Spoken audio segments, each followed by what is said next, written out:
Rick mentioned, I'm Chris Fisher. I'm with ECI Software Solutions here with our awesome team, Emily, Alex, Corey, mingled amongst you. We're proud to be supporting LBM Strategies this year as the Platinum level sponsor, and I'm excited to be introducing our kickoff keynote speaker today, Rick Davis. So I think many of you will know Rick. He's been contributing editor to LBM for 8 years, industry columnist for 20.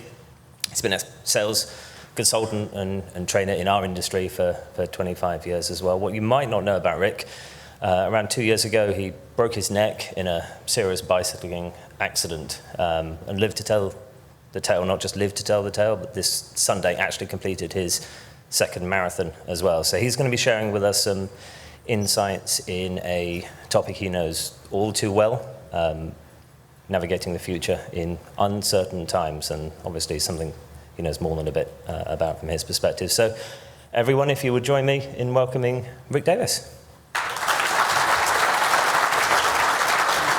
When Rick Schumacher called me, he said, we'd love for you to do the keynote. And I'm like, wow, thank you, that's great. He said, what are you going to talk about? I go, I don't know, we figured it out. And I said, I'm going to talk about, using the traditional ideas in the box in uncertain times. He said, well, that's a great topic, because at the time interest rates were soaring, the economy was dipping a little bit, inflation was ridiculous, prices, cats were sleeping with dogs. It was a scary time, to quote Bill Murray, right? A little movie reference there. And so I want to open by saying, one, it's not such scary times right now. Right now, interest rates have come down. Young people that thought, man, this is really a ridiculous time to buy a house, might be realizing through the advice of people like me that some of us bought our first home when interest rates were 10 or 11%, right? That, that this is still pretty good, and if they come down, you're going to win and refinance, and if they go up, well, you got a good deal. We've got housing starts projected, significant increase in housing starts. We're tracking to 1.3, maybe 1.4 million starts this year. I saw a report from the U.S. Commerce Committee that said that we're projecting up to an average of 1.4, 1.5 million housing starts over the coming 10 years. Of course, who really knows, right? So last night we were talking about rom-coms at my table. We had very deep dialogue at our table at dinner, and we were talking about rom-coms, and it dawned on me this morning that one of my favorite rom-coms is the one I watched with my wife, called Moonstruck. Have you ever seen that movie, Moonstruck? There's a great moment in the movie when Cher slaps Nicolas Cage and she says, snap out of it, right? That's a movie about women who are pragmatists and men who are hopeless romantics. That's what that movie's about. And that's what I want to talk about. About, 6, 7 years ago, I wrote an email blast to a bunch of my constituents when I was really busy going and blowing and doing that sort of thing. And I wrote one about the Stockdale paradox. And for those of you that are familiar with the work of Jim Collins, maybe you've heard of the Stockdale paradox. I was just talking to Peter Ganal about this morning. And after I wrote this email, all of a sudden my phone rang. And it was like, I'm like, hello. And he said, Rick, it's Peter Ganal. And I'm like, wow, he's calling me. I was really flattered by that. And he said, we talk about the Stockdale paradox every day. And the Stockdale paradox is the idea that the pessimists survive and the optimists fail. And for those of you that don't know, Jim Stockdale was some of you might remember back in the day when H. Ross Perot was running for the president of the United States, and he chose as his running mate Jim Stockdale, and Jim Stockdale didn't look so good on TV, and he was ridiculed and skewered. He was satired on Saturday Night Live, and it was wholly unfair, because this man is an American hero. If you read his story, what you'll discover is he was a prisoner of war in the infamous Hanoi Hilton for 7 years. And during that time, he continued to be a leader for the people under the most adverse of circumstances. And what he tried to teach all of them, they all thought, well, we're going to get out by Christmas, or Christmas would roll around, and these other soldiers with him who were locked in these horrible, abject circumstances all said, well, if we could just make it till Easter, we'll be good to go, we'll be good to go. And he said, snap out of it. You're not going to make it if you think that way. You might not be out by Easter. You might not be out by next Christmas. You don't know when you're going to be out. And what he said in the book written by Jim Collins, Good to Great, that many of you probably are familiar with in this room, he said that the pessimists survived and the optimists didn't, and it was just that simple. And so it's within that kind of framework that I want to talk today, because my mission is to talk about thinking inside the box in uncertain times. And one of the things that I've really been thinking about is that we are always going to face uncertain times. And I think we're still stung for those of us, most of us in this room, that were around in 2008, 9 through 2012. It was a horrible time. The industry barely survived. It was catastrophic. It was a generational event. In fact, it wasn't even just generational. It was a once in a century event. And then a funny thing happened. We had another event 4 years ago, COVID. And that was a generational event. And that was a crisis, except it wasn't a crisis in this room, really, was it? Because a funny thing happened during COVID. We were declared an essential industry.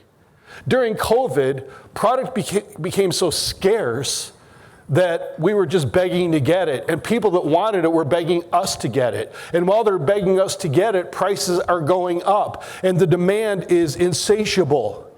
You know what we call that? A seller's market. And it was ironic to me that even in those times, and this is why I'm bringing this up, even in those times, I would run into salespeople that say, I just am struggling to deal with the price objection. Can't deal with the price objection. What do you can't deal with the price objection? Tell them you're lucky if I can get it to you. This is the price. There's nothing to be negotiated here. But that's a really telling moment, because some salespeople's mindset was under the cloud of some other belief, some different thought process, some misunderstanding of the circumstances. That was a very lucky event. And without any judgment whatsoever, many of us in this room, myself included, by the way, got some PPP money. And that helped us. And my question is, what did you do with the PPP money, right? I come to you from the standpoint as a marketing and sales guy. That's what I know. I'm not a finance guy. I do know about cash flow. I learned my lesson early when I started my business 25 years ago. I learned that cash flow is king. I started keeping ungodly amounts of money relative to how much my company cost me to run over time, because cash flow is everything. I learned that from Vern Harnish. Some of you might know his work. He wrote a great book called The Rockefeller Habits. He's also written a great book called Scaling Up. He's got a website called The Gazelles. I'm a big fan of his work. And I'm going to keep referencing some works during this because I'm just trying to inspire some thoughts for you. But what I really want to talk with you about today is thinking inside the box. I think what happens too often in our world, people say, you got to think outside the box. You got to think outside the box. Let's come up with a new idea. Be innovative. And I'm all for innovation. And it's very important. I'm going to talk about that more in just a moment. But what I think we really need to be thinking about is, what are the great ideas we can take from other people? What are the great stories that we've heard? What are the books? What are the lessons? What are the theories that already exist that we can take and learn from? And I'm doing this as a keynote. I'm doing this literally as to prepare you for, I can't remember what the term is called.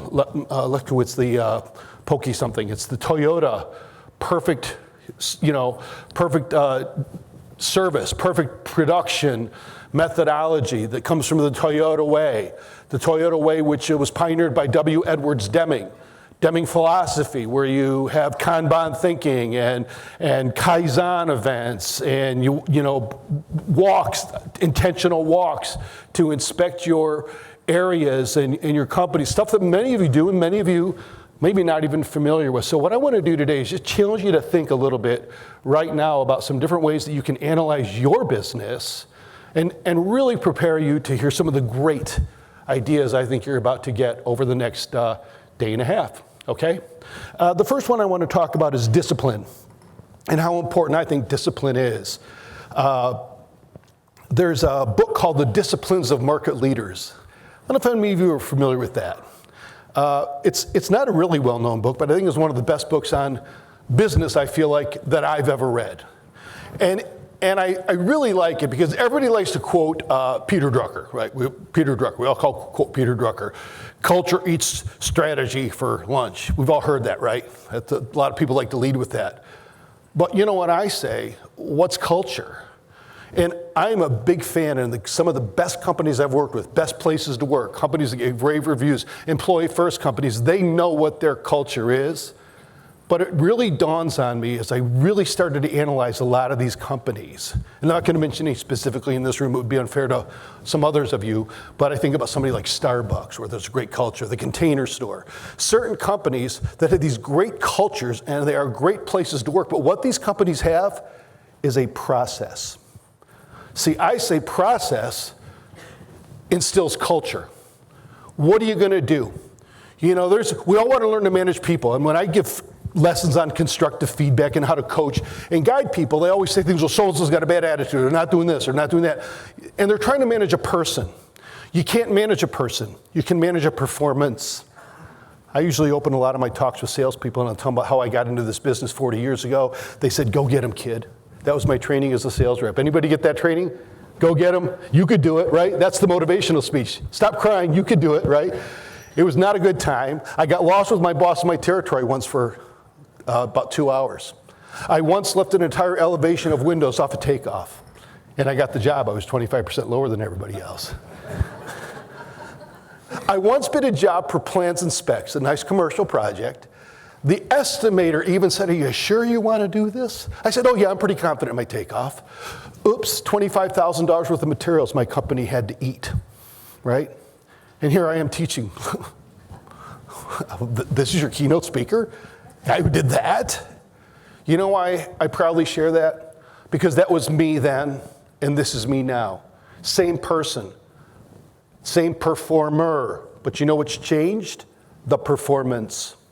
And that's what I want to talk with you about today. How can you foster the right performance? How can you foster the right philosophy, the right process to instill better culture, better strategies in your organization? So I thought I would just reference quickly this book called The Disciplines of Market Leaders. It was written by two guys, Michael Tracy, T-R-E-A-C-Y, and Fred Wiersma, W-I-E-R-S-M-A. Anybody familiar with the book? Really? Excellent, I'm glad I'm talking about it then. In this book, Wiersma and Tracy come up with this theory that they identify 3 predominant business models that they think distinguishes great companies. 3 predominant disciplines.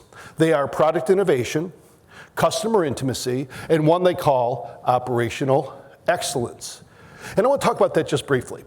So product innovation is the domain of NVIDIA, Apple, software companies. And it's the famous Steve Jobs line when they say, oh, we're trying to do this new, we got to do this, and you got to do that, you got to make these changes. You know, he's got this reputation for his anger and hostility. And the people said, Steve, we're dominating the market. He goes, yeah, we're dominating today, but somebody's out there trying to eat us for lunch, and we got to keep innovating or else they're going to. Like BlackBerry didn't. Has anybody seen the BlackBerry movie? It's a great one. If you haven't seen the BlackBerry movie, watch the BlackBerry movie. Talk about a company that sat down and didn't innovate, didn't change. It's BlackBerry. Innovation is what drives tech companies. Innovation is what creates the competitive advantage that they always need. Intel's fallen behind. NVIDIA's taken the lead. Who would have thought Intel, for all those years, Intel was so great, out innovating themselves. When Intel 4 was being designed before Intel 3 came out. They're now building the iPhone 17 right now. I don't even know if the 16 is out yet. They might be is it out? Yeah. Thank you, social media. I got to get one of those. You know why? Because it's better than the 15, right? I got a 15 Pro, but I'm one of those people. I got to have the latest and greatest, right? I don't know what's better about it, but I want one, right? They literally have people inside their own organizations being given the secrets of somebody designing a product that's not yet been released so they can keep ahead of that company when it comes out. That is product innovation, okay? Customer intimacy is different. Customer intimacy is the business model in which you adapt a business model specifically for an individual customer. Every customer gets special treatment. Every customer gets a specially designed offering just for them. It's the domain of IBM. Watson. Do you get it? Do you get Watson? Watson can help you with your manufacturing, critical path management. Watson can help you with your delivery logistics. Watson can help Serena Williams analyze her tennis game. In other words, what IBM is promising is that they will, and this is the example they actually use in their book, IBM, for all their failures and allowing some dropout from Harvard University to design their operating system, for that colossal mistake and not owning it. Even after that colossal mistake, IBM still remains a pretty well capitalized company in our world today because they take the exact same technology that everybody else has and they adapt it specifically for your business. That's what consultants do. That's what they do. That is customer intimacy. The third model they call operational excellence. I don't favor the term. I prefer the term franchise model, because the operational excellence comment, the definition of that, I think, leads a lot of operationally minded people to think about operational excellence as that's what we do. We have an excellent operation. That's not what they're really saying if you choose to read the book. What they're saying is operational excellence is a consistent way we do business, and you as my customer should conform to how we do business. Make sense? You think, well, that's kind of crazy. We're going to train our customers on what they have to do? Yeah. According to Fast Food Nation, a book that came out 20 years ago, it might be more today, but according to Fast Food Nation, they claimed that 100 million times a day this happens. Yeah, number two, yeah, large fry. Yeah, cheese, yeah, okay.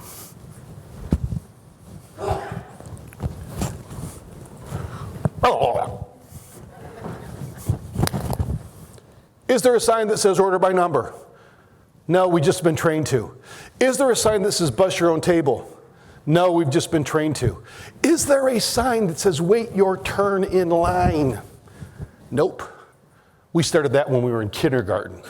That's a cultural value of our country. No cuts, kid, right? That's what that's about. We have values for something like that. That's why when they put fast food companies into China and Russia, it didn't work out right away because everybody was kind of bustling and trying to push to the front of the line because that's what they've been doing. So where does this leave us? Why is this relevant to you? Why is the guy standing here talking about this theoretical model? Because I think it's important to think about what your model is. And I think all three of these models exist in our industry. I think that you live through them every day, and I think they evolve and they change. I'll give you a couple examples of that. I was going to talk about this already when I read an article in the Wall Street Journal yesterday. Starbucks is a company that really built their business on customer intimacy. You can get a half-calf frappuccino, soy, less foam or something like that, you know, or you can get a black coffee. You can get your own drink the way you want it. And what Starbucks did was they created something very special. Howard Schultz walked into a Starbucks some 45, 50 years ago, and he said, I fell in love. I fell in love with the people, I fell in love with the coffee, and I knew right away we could make this your third place. What's your first place? You could say home. What's your second place? Work. What's the first place you think of meeting somebody when you can't meet them at home or work? Maybe your local coffee shop, right? Literally changed the landscape of America. And I decided about a year ago that they've lost their way. That Starbucks is not what they once were. I was a big Starbucks guy for a long time. And my wife had the exact same experience I did. She went into a Starbucks, and while she was standing in line, I'm at a Starbucks, standing in line, having placed my coffee order, and I'm watching them make 10, 12, 13, 14 different cups of coffee for somebody who just ordered online and ain't even there. And I think they blew it with that move. Now, I think they blew it. I'm not saying they did blow it. I don't like us to analyze business models from the standpoint of just the consumer. I think you have to analyze it both from the standpoint of the business itself. 14 people maybe love the fact that they didn't have to wait in line, that they could get their coffee and the person in the shop be damned. I just think it's a challenge to them that they're no longer a bricks and mortar company, that they become something different, that they become a drive-through window. I'm not saying it's right or wrong. I'm saying They've changed their business model. And the story in the Wall Street Journal yesterday had a couple of quotes from former loyal Starbucks followers that they didn't like Starbucks as much anymore because after COVID, one of the things that happened, and it grinds my gears and it's happened to me, I say, I want my black eye, which is a couple of shots. I need the caffeine jolt. A black eye, which is very little cream, very little cream. Now, what's very little cream? Well, to somebody who pours a half a cup of cream into their coffee, very little cream is 3 tablespoons or 2 tablespoons. To somebody else, they go, and it's barely even noticeable. I want to put my own cream in my coffee, and that's what the person was complaining about. They removed the condiments bar because of COVID and all the other stuff, and they're debating whether or not they should possibly bring that back. By the way, just as a side note, I remember I was listening to the radio one day, and one of the controversies that happened is that in the CIA building, this is a true story, I heard this quote, in the CIA building, they had a Starbucks, and in the Starbucks, the CIA agents were very distraught and angry because Starbucks was always asking their name.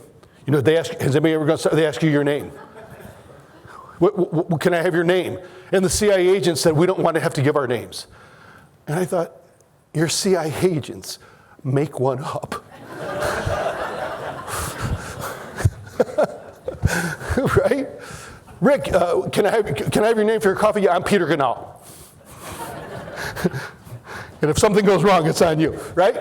Always is. Always is, yeah. I'm very interested to see what's going to happen to Southwest Airlines. Southwest Airlines made it their business to be a operationally excellent franchise model. This is how we do business. Take it or leave it. And I was one of their loyal followers for a long time. Really was. I sat in an airplane once with a guy, and the young lady got on the thing, and she said, you know, or the guy got on the speaker for the announcement. You've all heard the announcements in Southwest Airlines. Ladies and gentlemen, I ask you to turn your attention to the 2 twin flight attendants standing in the aisle. Now, who's going to look up to see that? Everybody. And as God is my witness, I looked up and I saw this very perky, adorable African-American young woman in front of me. And then at the front of the plane, I saw this very perky, adorable young white woman. And I thought, okay. And you could feel the whole place went, is this going to be okay?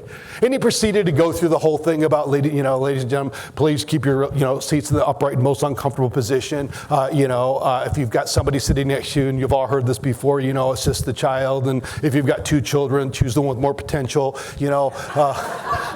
right? My favorite one was one of the pilots got on the phone and he said, ladies and gentlemen, we have a very special treat today. Right now, for the first time in my life, my mother-in-law will be flying on an airplane that I am piloting, and I'm very excited about that. It turns out, though, that she right now is stuck in traffic, and if you people could just hurry up and get seated, we could get out of here before she makes it. I thought that was pretty funny. After this speech, the guy sitting next to me says, sitting there in the middle seat, he goes, I'd can the kid for that. And I'm starting to read my book. I'm like, because you don't want to talk on the airplane. I'm like, what? He goes, I'd can the kid for that speech. I go, the safety speech? He goes, yeah. I said, why? He goes, because it's nothing to joke about. I said, have you heard it before like a million times? He goes, oh yeah. I go, did you listen this time? He goes, yeah. I go, well, there you go. He goes, well, I just can't. That's not appropriate. I said, well, you wouldn't get the chance. He goes, what? What's that supposed to mean? I go, Southwest wouldn't hire you. Southwest Airlines is famous. I talked about this last year. Hire for attitude, train for skill. Hire for attitude, train for skill. For those of you that weren't here last year, look up Angela Duckworth Grit. You look at her TED Talk. I don't think when you hire salespeople, it's enough to have attitude. You've got to have grit as well. You've got to have self-starterism. Every other job at the branch, the loader, the operations manager, everybody, the inside sales, the driver, the forklift, you can tell them what they got to do, and if they got a great attitude, it works out. But when you hire a salesperson, they have to have grit. Anyway, I digress, and forgive me, I do that a lot. So I'm sitting here, and this guy's telling me all this, and I said, they wouldn't hire you because he doesn't know this, but Southwest Airlines, if you read the book Nuts, has a process. And one of the things they do in their interview process is they bring a bunch of candidates in the room, I don't know if they still do this, but when they wrote the book, they did this. They bring a bunch of candidates in the room, and they ask them questions, and what the observer is doing while the people are answering the questions is not really paying attention to the answer. They're paying attention to everybody else in the interview because they want to know if the others have empathy, if they're listening, if they're tuned in, because that's a trait they believe is really valuable, right? Anyway, why do I bring up Southwest Airlines? The guy finally said to me, he goes, what, do you work for them? I said, no, sir. I said, what do you do? I told him. I said, what do you do? He goes, I'm in human resources for General Motors. Explains a lot. Southwest Airlines recently decided they're going to go to reserve seating. They now fly 2 airplanes. You know, anybody who read Great by Choice, which is my favorite Jim Collins book, if you are a reader, I think it's his best book.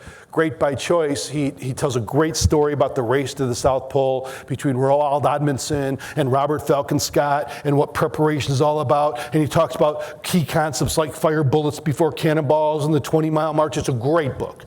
It's really a great book. But in this book, he talks about Southwest Airlines. Southwest Airlines literally stole the playbook from, I think it was called Pacific Coast Airways.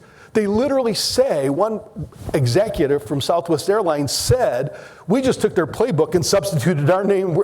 Have you seen this, right? And I'm like, wow. And now I think they've lost their compass. I'm not saying it's right or wrong. I'm just saying they've changed. So what's all this got to do with you? I think a lot.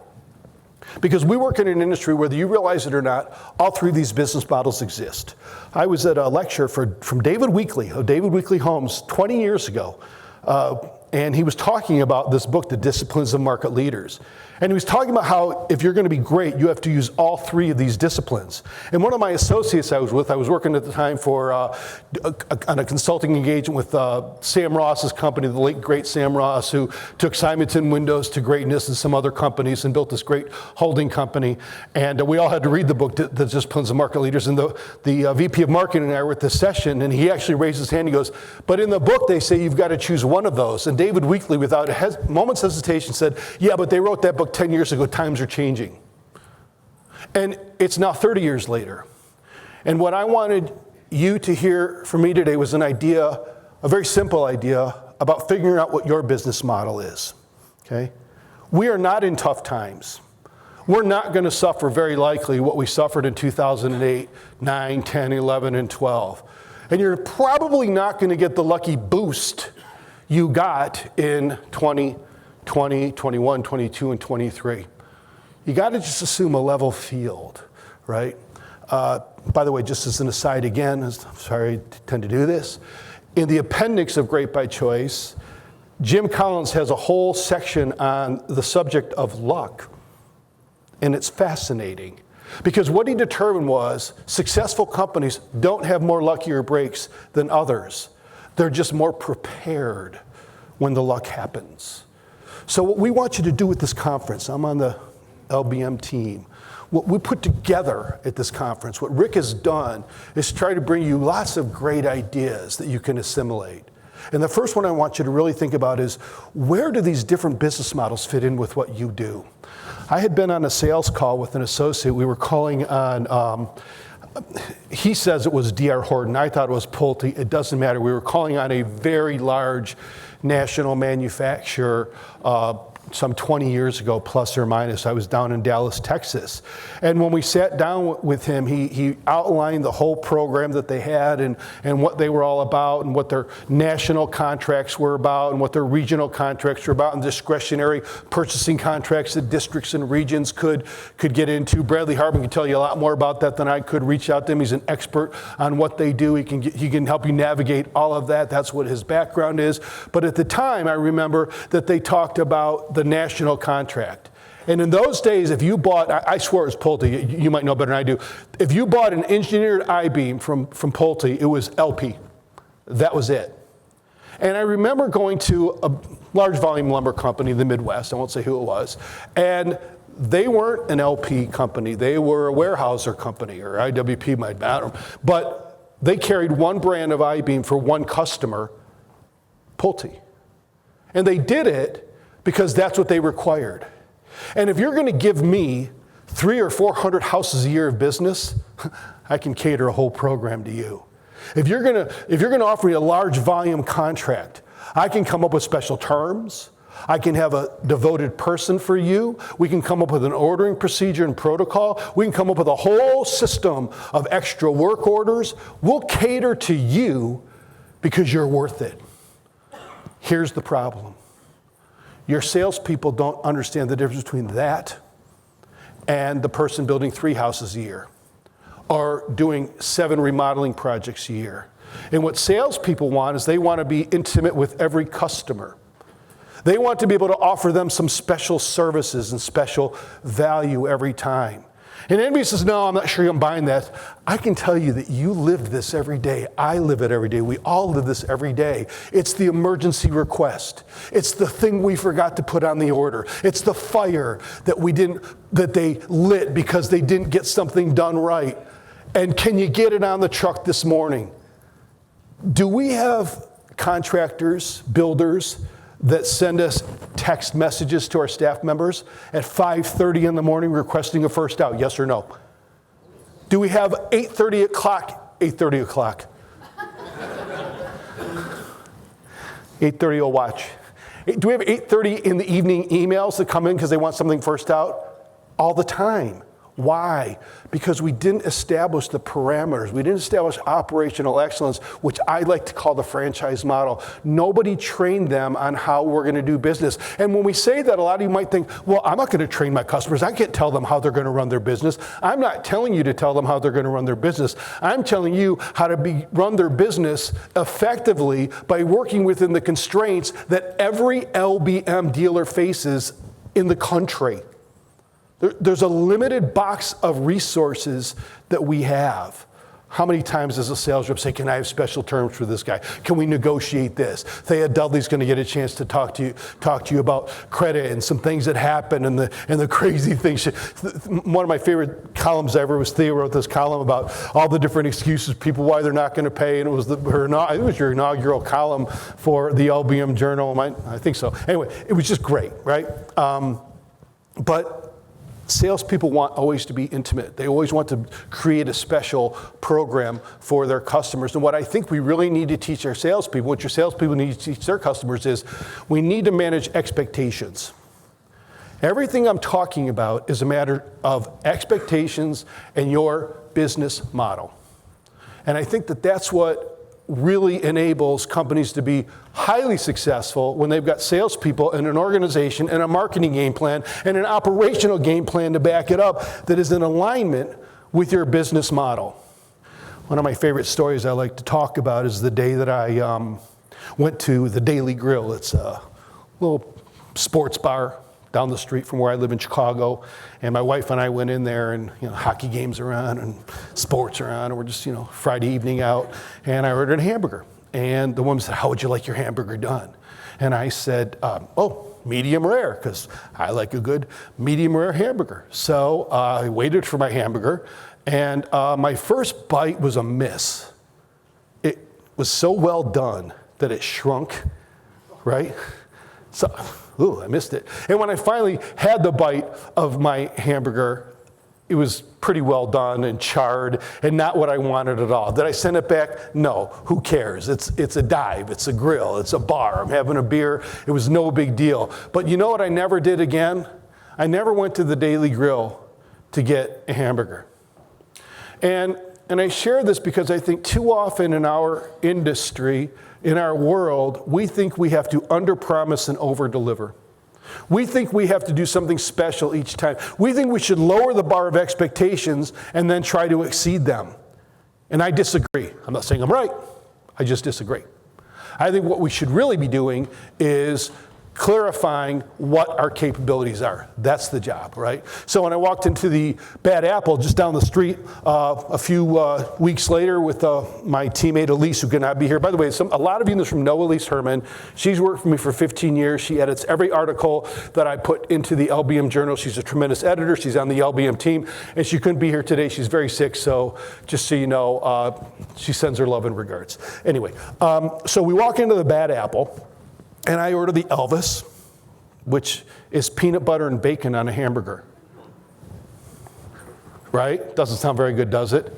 I promise you, if you love good red meat and peanut butter and bacon, it's awesome. And I ordered it medium rare. And when I got that hamburger, as I'm prone to do, I cut it in half. And it was perfectly cooked, medium rare. I'm like, wow, this is fantastic. I've been back to the Bad Apple many times. I don't really fit in. It's way too hep for me. Everybody's got inks and hoops in their ear and rings and piercings and everywhere. But they just make such a great burger and it's such great craft beer that I keep going back. And every time I go, my hamburger is cooked perfectly medium rare. What's the lesson of the story? Just because you're going to do the same thing every time consistently doesn't make it ordinary. In fact, if anything, it makes it special. And that's the power of consistency and discipline. And that's what I really like about the disciplines of market leaders. We live in a world where if you can even get somebody on the phone, it's a miracle, isn't it? I called the hotel yesterday to find out if they had a shuttle. I had to listen to 3 numbers. I was going to hit 0. I thought, no, I'm going to wait. And then if you want to talk to the front desk, you know what you hit for this hotel? 8. 0's out of business in this day and age. 0 doesn't count anymore, right? So anyway, by the way, it seems like everywhere I call these days, the first thing they say, if this is an emergency, call 911. Anybody get that a lot? If this is an emergency, call 911. No, I'm just coming to the hotel. What? Really? Freak out. Anyway, so where does this leave us? That's the disciplines of market leaders. But the next thing I want to talk about is what leadership really is then. I said this earlier, and I'm going to say this again. What I think leadership really is managing performance. I think it's about vision. I think it's about education. And I think too often we don't have the vision of what we're trying to accomplish. I just gave you a few ideas of some vision. Are you going to be catering to a certain business model for certain people? Are you going to try to create operational excellence? Are you going to teach your people how to manage expectations in a positive, proactive, effective way? Because I truly believe this, that culture is not just a bunch of stated values, although I think you must have stated values. That's been my experience anyway with the most successful, best places to work companies and companies where I see really happy, engaged people, right? But I think you have to have what the process is. I think people need to know what's expected of them. And I think you have to begin by reshaping beliefs. And this is a different thought for a lot of you in this room too. As a leader, what I want you to think about is to really create successful, happy, engaged people. You really need to create a message of consistency. You need to tell them what the performance is, but most essentially, you need to sell some beliefs. People behave what they believe. Any military in this room, raise your hand. Who's former military in this room? Anybody? God bless you. Thank you. Give it up for them. What branch? Coast Guard? What branch, Ted? U.S. Army. Did you go through basic training? Yeah. Did you go through basic training, Ted? How many weeks? 13? You don't remember? Do you remember? 16. 16 weeks. Yeah, you had a picnic. 16 weeks. Did they tell you, hey, breakfast is served in the lobby from 6 to 10? No, we do it. Did they tell you if you feel like making your bed today when you get around to it, go ahead? No. Did they tell you, hey, if you want to shine your shoes, great. If not, just leave them all scuffed up till you get around to it? Hell no. You know why? Because in the Army, we take young men and women, we put them into an environment where they have no choices, no opportunities to negotiate, and over the course of 13, 14, 12, 16 weeks, whatever it is, we tell them when they're going to wake up, when they're going to go to bed, how they're going to stand. Not like this. At ease is not like this. At ease is like this. Attention's this. And when you toe the line, you're not on the line, you're not behind the line, your toe is at the line. You know why they do that? Because at the end of that period, we've reshaped the mind through reshaping of behaviors. We've instilled a sense of pride. Would you agree with that, Matt? We've instilled a sense of pride in the performer. We've changed their belief system by instilling new behaviors. Here's the problem you have at work. Here's your problem with it. And by the way, don't tell me about millennials and Gen Xers and Gen Y, because I can tell you about old people like me and baby boomers and traditionals. It's not generational, it's people. You can give it up for that. Thank you. Are you a millennial? What are you? You're what? I can't hear what you said. You identify with all of them? Yeah, because I've met a lot of millennials, and it's uncanny because every one of them almost seems human to me. It doesn't matter what you are. What you have to do when you're working with adults, you've got to instill new beliefs. You've got to sell them on the idea first. I do this with salespeople all the time. Salespeople say, oh, you don't know my market. You don't understand what's like in my market. You know, it's all about price here. I'm like, yep, I've heard that. I bet you when you try to set appointments with your contractors, they won't meet you. Yes, how did you know, right? You know, so instead of giving out a price, they give out a starting point. They go, here's the number. Tell me how that looks, and let me talk to you later. What did I just do with that gesture? I just said negotiate with me. I have salespeople that I believe that the number one play in the playbook of a salesperson is making appointments. That's a whole separate story, but that's a belief I have. I believe that if you can't get in front of somebody, I believe this is still a belly to belly. Let's get in front of each other. Let's build a relationship business. And I have salespeople who say, no, you can't get contractors to meet. They're too busy. They won't make an appointment. So I say, how strange that they don't make an appointment to get their teeth cleaned. To which one person said, I'm not sure some of my builders do.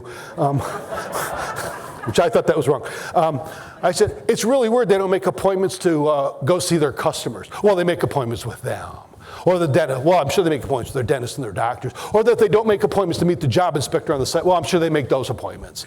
I said, so they make appointments. They just don't make appointments with you. That's how I reshape beliefs. That's how I want you to reshape beliefs. I want you to address the belief system. I want you to watch carefully for the things people say, because before you can change the behaviors and the discipline, you've got to change the beliefs. So I've talked about the disciplines of market leaders and some ideas for business models. I've talked about some leadership ideas. The last thing I want to talk to you about very briefly is engagement. And I'm not going to go too deep into this one right now, because I'm pretty sure that if I ask any of you in this room, are your people engaged? Oh yeah, we got a really engaged group of people. I've met ESOPs, I've met C Corps, S Corps, I've met large companies, small companies, it doesn't matter. Everybody assumes they've got high levels of engagement from their staff members. Everybody believes that. Just like every one of you in this room believes we have good service. We have fantastic service. Salespeople always like to sell service. We're about service in this company. Who says they have bad service? You show me a salesperson or a company that says we don't have good service, then I'll show you a company that, is lying. They're all saying that, right? Everybody says it. So these two guys come along, Dunning and Kruger. Anybody heard of the Dunning-Kruger effect? The Dunning-Kruger effect is the idea that nobody knows whether or not they're the one bringing down the performance curve. By definition, all performance is average. When you lump all performance together, all companies together, all the benchmarks of what everybody's skill levels is, engagement levels, success levels, when you lump them all together and then divide by everybody in the pool, what you're going to find out is there's an average. And you know what? Not one person thinks they're average. I've actually conducted surveys of sales reps, and I've asked them, how many of you rate yourself on a scale of 1 to 5, 5 being excellent, 4, 3, 2, 1? Amazingly, less than 10% rate themselves as below average or poor. Everybody thinks they're the superstar. Everybody's bringing up the curve. Why am I sharing this with you? Because the great companies that become best places to work actually ask their people how they feel about working there. But not doing that's okay. I do want to leave with these thoughts that I think engagement is something you create through a sense of purpose that's meaningful for everybody in the organization. I wanted to be introduced as the guy that just ran the marathon last Sunday because I'm proud of it. Not that I ran the marathon, but that I prepared for it. People say, my God, you ran a marathon, that must be hard. No, the marathon is a victory lap. It's a 26.2 mile run. I tend to zig and zag because it's a party for me. There's moments I run the curve and everybody's cutting the curve off because they don't want any extra miles. And I see a bunch of people leaning on the barricades and nobody's giving them love. So I just run out of my way and all of a sudden they start cheering and I high five all of them and I just have a ball with all of them. I fist bumped every cop I could see. When I got to the very end as I'm making the last turn, a woman says, no, you can't run over that. I'm like, yes, I can. She goes, no, you can't. You have to stay. I want to go high five the cops. And she goes, and one of the cops said, yes, you can. And I went through and I high fived like 8 or 9 cops. Thanked them all because I love them. Because they don't get the praise. They get crapped on. And that's what I wanted to do. That was easy. You know what's hard? Training for 24 weeks. Getting up when it's lousy out. Forcing yourself to run in 85-degree weather to get the 10 miles in and drink more water than you can possibly believe so you can make it. Failing on one of those runs because it was just too hot and I cramped up and I was not going to make it. And then still having the audacity to keep trying and getting to the next level and the next level and the next level and the next level. That's why I'm proud of it. And what I think happens in our world is we don't prepare. And so I opened with, what are you going to do when the bad stuff occurs? What are you going to do in the tough times? And what I believe is, it's the things you do in the good times that will prepare you for the tough ones. That the things you learn to do in terms of a discipline daily are the things that are going to create culture and help you in the heat of the moment. I'm going to close with 2 last thoughts. Everybody knows about John Wooden. Everybody talks about John Wooden. He's used by people that do what I do for a living quite frequently. John Wooden's famous story in his book is that the 2 young men are tying their shoes on the first day of practice. He says, that's it, boys. Lace them up. Get them real tight. Get your shoes just right. Yeah, pull that first sock up. Now get that second one up. One of the guys, Sidney Wicks, I don't remember who it was, turns to Kiki Vanderway, says, is this guy for real? And he says, hey, kid, you want to be in the NCAA Final Four and not be able to play because you got a blister on your foot? And he goes, no. He goes, then shut up and listen. That's culture based on a performance. And that's how you reshape your organization. People know what's expected of them. They start advocating. It creates a consistency throughout the organization. And that's what I think that you should be striving for, and that's what I hope you'll get from this meeting today. The second thing is this. I'm going to share this one thought. I don't do this very often, but I thought this would be a good moment to do it. I'm riding my bicycle, and I go right over my handlebars. I turn the wrong way at the wrong moment. I'm wearing my helmet. My front tire locked up. Before I could even react, I'm unclipping from my shoes, thinking I'm a tuck and roll as you do when you learn to fall on a bicycle. My head comes crashing down to the pavement right on the crown of my helmet. 200 pounds of me. In the moment, I was in big trouble. I sat there on the ground saying words I'm not supposed to say and I would not repeat in this room. And I'm holding myself and I'm like, oh my God, oh my God. And I tried to stand up and my head plopped in my hand. And I knew I was in big trouble. And I knew I broke my neck in that instant. I knew it was bad news, right? Young man comes up to me and says, can I call somebody for you? I said, you know what, call 911, or call my wife.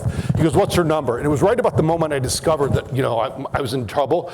And I said, 911. And I couldn't see him, I could just feel his confusion. I said, don't call my wife, call 911. And a woman named Megan puts her hand on my shoulder, and I'll never forget it. She said, is there somebody else I can call for you? I said, would you call my wife? She called my wife. People stopped. They came to help me. The firemen came, and I told them, I said, I think I broke my neck. They said, we got to get this on you, this neck brace. And I'm like screaming, and oh my God. And they said, we know it hurts. We got to do it. I said, I know. And then they get me into the ambulance, and the EMTs get an IV in me, and they start giving me some drugs. I'm told it was fentanyl, something to help me with the pain. And they did that right away. And as we're driving in the ambulance, I remember saying, I'm going to throw up. You have to stop the ambulance. I'm already in La La. And they go, no, we got you. And that's when they gave me some anti-barf medication. Those are 2 technical terms, anti-barf and medication. Sorry. They got me to the hospital. At the hospital, I'm going to go 1 minute over it. 1. At the hospital, the nurses were ready. The doctors were ready. And by the way, God bless the nurses. The nurses stay. The doctors walk out of the room. The nurses took care of me. They helped me out. They were fantastic. fantastic, right? I sat in a hospital bed for 3 days. They were hoping that the pain would subside. I completely crushed my C1 vertebrae. They hoped it would grow back together. It didn't. They decided they needed to do surgery. It was 5 days after my accident. They had to wait because they needed a room for 10 hours. They needed a full emergency, a full operating room for the full 10-hour day. I got a nice little cut up my neck and here, and they did all this other stuff. And 10 hours later, I'm good to go. Now, that's the beginning of the story, right? There's a couple other things that I think are worth hearing in this story. One is that this doctor, I think he's Middle Eastern, his name was Abu Sawa. I don't know where he's from. It doesn't really matter, does it? Thank God he went to a school that would enable him to creatively figure out what would be. There was no book on this. There's no standard operating procedure. He used his creativity and all his power to put a stranger back together. God bless him for that. Something else happened in that room. Now this is crazy, and this is what I heard from him later on. Somebody, somewhere, invented a glue. The glue has 3 properties. It has super holding power, adhesion, fast drying capability so they can put your bones, resect them back together, and while they're still doing all this, put the metal in to hold your neck in place for the rest of your life. And this glue actually has porous qualities, organic qualities that allow your bones to continue the blood flow to it to continue to heal. Isn't that remarkable? Somebody invented that somewhere. Years ago, somebody invented anesthesia. Years ago, somebody invented a magnet that goes around in circles in a metal tube called an MRI that enabled them to diagnose me. People took care of me, and my wife, during COVID, was able to stay with me every night in the room, God bless her, and took care of me. My sister flew in. Why am I sharing all this with you? Because ain't one person in that room asked me what my political views were. Ain't one person asked me what religion I was. Not one person asked me one thing about that. It was just a bunch of human beings coming together in pursuit of a common goal. They were all engaged in something very important for me, for the world. I can't give you any great motivational story about anything I did, but I can give you a great motivational speech about what everybody else did. And I think that's what we're supposed to do. Our job is not just to make money and increase EBITDA. Let's not worship at the altar of EBITDA. Let's accept our role as leaders, and our responsibility is to our people to create engagement and purpose. And if you do that, the success will come in spades. Thank you.